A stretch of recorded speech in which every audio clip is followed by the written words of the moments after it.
Hi guys, so sorry if you can hear some wind in the background because it's really windy out where I'm recording. But today I'm going to read Conan the Barbarian number 3. So the greatest sword and sorcery hero of all, Conan the Barbarian versus the grim gray god. From out of earth's dim, forgotten past, from the centuries which sprawl between the sinking of Atlantis and the dawning of history, comes Conan the Barbarian, the twilight of the grim gray god. Night in Hyperborea, that rude, fierce land which once was first among Hyborian kingdoms, but now is sunken back into savagery and barbarism. A voice echoes among the black reaches of the rearing mountains, and at its sepulchral sound, Conan wheels, snarling like a wolf at bay. "Crom's devils! Who's that? If it's some Hyborian dog, come to skewer me before I can break my chains, I'll..." Freely adapted from Robert E. Howard's story, The Gray God Passes. And see the map in our letters section. I think before, when I read the other two Conan comics, I showed the map in one of those ones. But Stan Lee, editor. Roy Thomas, writer. Barry Smith, artist. Sal Buscema, embellisher. And Sam Rosen, letterer. But now, silence hangs heavy on the stars once more. And so Conan draws nearer the tall stranger he has espied. "Well, Conan, you are far from your native Chimeria. Whither do you flee with Hyperborean chains about your wrists?" "I do not know you, but if you've come to try to take me back..." "Fool! Do you take me for a mere hunter of runaway captives? There are wilder matters abroad. Can't you smell it, Conan? The scent of blood is on the wind, the musk of slaughter, and the shouts of the slaying. There is war along the borders, stripling. The spears of Hyperborea are rising against the swords of Brithunia. The death fires soon shall light the land like the midday sun." "How can you know this? We are leagues from the border. Who are you, that you wield a battered yet gleaming sword? Tell me, or I'll take these chains in hand, and..." "What? You would threaten me? Lift your eyes, boy, and learn to whom you speak." And now the Cimmerian cries out, as from out the billowing clouds above, with a great rushing of wind, sweep 12 shapes. As in a nightmare, Conan beholds the 12 winged horses and their riders, women in flowing silver garments, their golden hair streaming behind them, their cold eyes fixed on some awesome goal beyond his ken. "The choosers of the slain! Now here comes the reaping of kings, the gathering of chiefs like a harvest. To each being there is an appointed time, and even the gods must die. You comprehend but little of what you have seen and heard, Conan. Yet soon you shall witness the passing of kings, aye, and of more than kings. Now, get you gone, for gigantic shadows stalk red-handed across the world, and night is falling on Hyperborea." Then Conan flees, but a last backward glance shows him the stranger etched against the cloud-torn sky, cloak blowing in the wind. And it seems to Conan that the man has grown monstrously in stature, and that he looms colossal among the clouds, and that he is suddenly gray, as with vast age. The summer gale has blown itself out now, and a lone horseman rides in somber silence. Perhaps he thinks of the mammoth campsite not far distant, of 20,000 warriors, making dark the face of the forest. Perhaps he thinks of the coming battle, and of the deaths that will die, and perhaps he is just a trifle afraid. "Ho there, Brythunian! Ride up! I must speak with you." "Eh? Who are you? Tell me, has Brythunia gone to war with Hyperborea?" "You didn't answer my question, fellow. But your chains tell me you've lately been in Hyperborean slave pens. And the answer to your query is, yes." "Then you must take me with you, for I have many Hyperboreans to kill." "By Crom, from all you've told me, Don Lang, it's just as the grey man hinted. Yet, how could he have known? Surely it was all a dream." "I gave you a ride on a whim, Barbarian, and I still can't be sure you won't try to stab me in the back. Why not tell me how you came here, if only to set my mind at ease, eh?" "Done, friend. I was trying to get home after a battle with some apes, when Hyperborean slave traders waylaid me. They took me back to their land, and there was a blonde one who was handy with a lash. But one night, a god was careless, and I fled. The border of your kingdom was closest, so I made for it, hoping, perhaps, to meet that blonde one along the way." "Well told, man. You've a score to settle with that scum, all right? But there's our camp below." "Don't go back, Dunlang. If you value your life, don't go back." "Who? Even?" "Then you've not forgotten of me. Not even here, with the vulture of war hovering black in the air. Come away with me to shadowed forests, where the years seem like hours, drifting by forever. I beg of you, fly with me, my darling." "Even, my love, I know that the future is often yours to see, in misty dreams. But when battle calls, I must answer, though certain doom be my portion." "Then, Don Lang, by the veil which my dreams do pierce, you're as good as dead." While, elsewhere in the vast wood, midway between the camps of Brythunian and Hyperborean, "Please, Malachi, we met here to speak of our plan. Remember?" "Bah! How can I think of schemes and wars, Comlada, when your presence boils my blood? Your loveliness fills my mind." "No, Malachi. You know that the time goes short." "Yes, and I am commander of the Brythunian cavalry, while you are King Tomar's woman, he who is warlord of the fierce Hyperboreans." "And have you considered my lord's offer?" "Aye, when the fateful moment comes in the morrow's battle, I shall hold back my horsemen, and the day shall belong to King Tomar.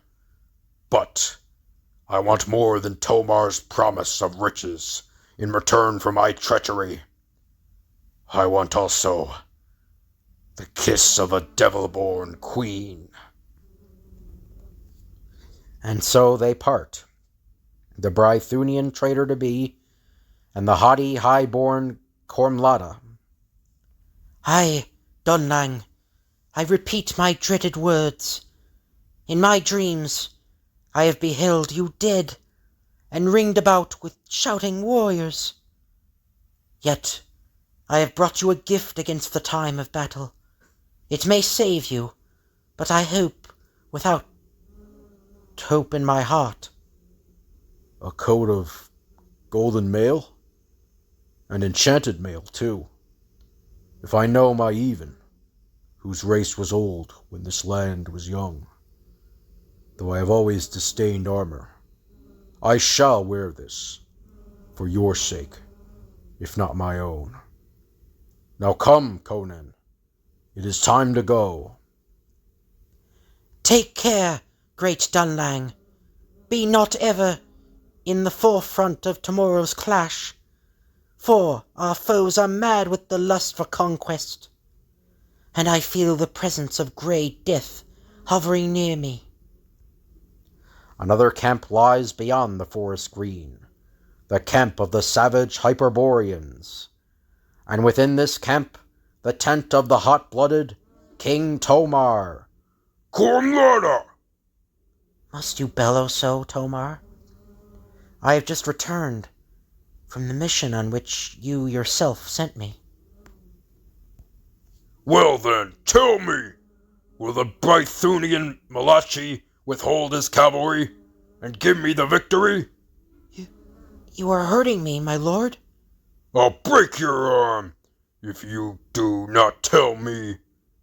He will do as you ask. Good. I knew the fool could be bought. Now back to your knitting, woman. I must make ready for the battle to come. And when the battle is done, swine, and the Brythunian hosts are scattered, I'll put a dagger in you and set up Malachi as my puppet king. My home is in far-off Chimera, Dunlang. Tell me, how did this border war begin?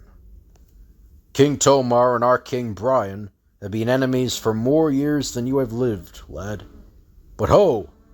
There is Brian's tent. Dunlang, we feared our favorite captain has been captured. But is this some captive Hyperborean you bring with you? No Hyperborean, sire, but a Cimmerian named Conan, come to help our cause. Then why the chains? I have sworn these chains will not leave my wrists, O king, till I have slain the blonde savage who put them there. Aye, and many of his brethren besides.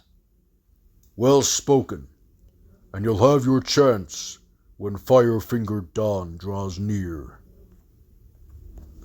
Later, round a roaring campfire. You, Barbarian! I am Malachi, chief of all the king's horsemen. He has ordered me to see that you pick up a weapon for the coming battle, if you would fight for us. I do not fight for you, pig eyes, but against the Hyperboreans, and I'll do it my way. Insult me, will you, stripling? If you were not under Dunlang's protection, I'd... But there's but one thing you can do for me, pig eyes. Slice my chain. Here, where I point. Now, I have my weapon. A hunk of rusting chain? Bah, you'll be the first to fall. But, in the end, it will matter little. And all the night is gray as that grim, stark giant whose words still ring in Conan's ears. Soon you shall witness the passing of kings. Aye, and of more than kings. Then, through the mist of the whitening dawn, men move like ghosts, and weapons clank eerily. Armor, to fight that Hyperborean scum. And if armor would stall off death, if he called my name, where's your king? When does he come forth to lead us? King Brian. We fight for him, not he for us. He'll come forth from his tent when we've won the day for him, not before. Fare thee well, my love, if we do not meet again. Hush, girl. We'll laugh of this when night comes again. Horsemen, ho! Dunlang, gather your hosts, the northern dogs are upon us. And so the old send forth the young to die, while they make merry in their tents. Back in Chimeria, all kings lead the charge, their broadswords in their hands. Maybe that's because we're not civilized. Nor does even the treacherous King Tomar skulk in the safety of his tent, but leads his wild horde as the ram leads the flock. For Bori! Bori! Bori? Whose name is that they shout? And who's that dark one goading them on? Bori's their war god, whose sacrifices are the souls of those slain in battle, while the wild-maned one is Tomar, their king, who has sent more warriors to Bori than mortal man can count. But now they charge, so stand you fast, Cimmerian, for this is the day the ravens drink blood! And now a deep-toned roar goes up to the heavens, and two great hosts roll together like a tidal wave. There are no maneuvers of strategy, no cavalry charges, no flights of steel-tipped arrows. As 40,000 men fight on foot, hand to hand, man to man, slaying and dying in red chaos. For Dunlang, the dark prophecy of even is forgotten, though blow after blow is warded off by magic-forged armor. Then suddenly, in that mad sea of battle where wild faces come and go like waves, the youth called Conan beholds a bold, blonde Hyperborean, and remembers a lash that bit like an angry adder. You! I see no glint of recognition in your eyes. You have forgotten me. But I did not forget. Pfft. Conan, the savages fight like madmen, spurred on by Tomar's threats of death for shirkers. Haste to the fray to Malakia, and bid his horsemen charge, in the name of heaven. Is the man blind? Or is there some dark purpose to his delay? We shall never know. If you stand there gaping all day, go, lad. Aye, but only because you ask it, friend. For myself, I'd stand and fight till a spear brought me down.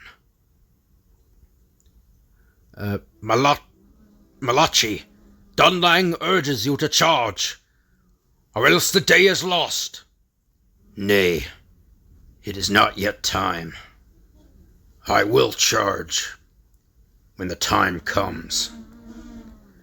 Conan says nothing, but looks into the furtive eyes of Malachi, aye, perhaps into his very soul, and sees there the black sprouting seeds of treachery. Dunlang, Malachi says he will charge when the time comes. By the gods, we are betrayed! Then the devil take this armor. I wear it no longer. Let us charge like men and die! I killed the Brythonians' leader. Now they are doomed. If they are, coward, it will matter not to you. Dunlang, lean on me, man, and I'll carry you to... Nay, just tell her I... Then Dunlang falls limp, and Conan goes mad. No matter does he fight for personal revenge, but for a memory which fills his heart and thews with fire, and which finally fills an army to the will to win it, though it had lost. Blast that chain-wielding fool! He'll yet cost me my kingdom, my life! But all is not yet lost. If Brian dies at my hand, and yonder lie his tents.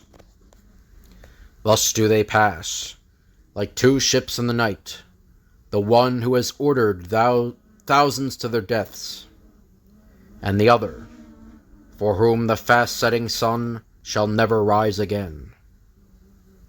The battle's done, and still Malachi stands unmoving on the hill. Wait there, traitor. Just a few moments longer. Quickly, my horse! Did you hear me, you sniveling? Wait! Come back here! Don't leave me! Come back! Ha! Look at that one weep, for some frail fallen warrior. Cormlada knows no such weakness, no such folly. Though Tomar will be defeated, Malachi may yet salvage honor and booty from this day. And Cormlada shall savage Malachi. Ah, there he is. But who? Speak, blast you, barbarian! Speak! Don't just dog my trail like some stalking wolf. You sided with the enemy. You shall die like the enemy. You try to kill me with naught but a dangling chain. I'll gut you before you can. Like a silent panther, Conan leaps and strikes. Then turns and strides, soundless from this glen where death has cast his lengthening shadow. The barbarian! Alive! Then Malachi must be... dead.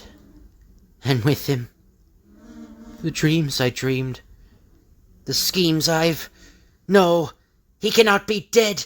Live, you spineless worm! Live! Live! But there is no answer, unless one counts the mocking silence. While, at the nearby campsite, two cups of hatred suddenly run over, as... Tomar! You! But my guards! How did you get... Your guards are careless, Brian, carousing and shouting afar of their great victory. A victory you will never share, by boy! What? You'll not add Brian's lifeblood to your war god's goblet. Bori is a hungry god, a thirsting god. He must have battles to feed on, or he perishes. Then he has supped his last, when you die. Perhaps you speak more truly than you know, Brythunian. For even as you and Tomar carry your blood feud into the gloomy twilight, from above, a grim grey form looks gigantically down, waiting. And now, scum, all...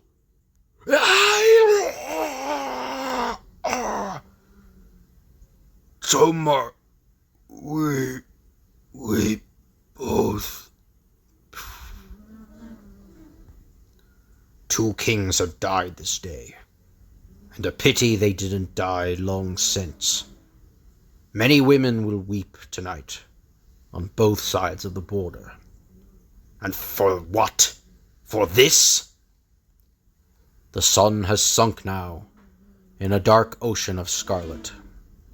Great clouds roll and tumble, and a wind blows out of them. And, borne on that wind, etched shadowy against the clouds, ride shapes which the young barbarian has seen before. The choosers of the slain! And with them, the grey man. I see it now. He is Bori. Bori, the northern war god, sending his wild women to gather lost souls for one last time. For even the gods must die when their altars crumble and their worshippers all are fallen. And now begins the choosing of the worthy ones, amidst the cries of long-dead heroes whistling in the void, and the shouts of forgotten gods. But if some Hyperborean souls cry out, the taut-lipped maidens do not seem to hear. Then, in somber silence, they spur their white-winged mounts upward, speeding their way into the midst for the final time. As a black-maned barbarian sighs and recalls a god's last vow, soon you shall witness the passing of kings. Aye, and of more than kings. And that's the end. So I hope you guys enjoy this video. Again, sorry for the wind in the background. It's very loud. I know, I'm very sorry about that. But yeah, if you guys could like, comment, and subscribe, that'd be appreciated. I'll see you guys later.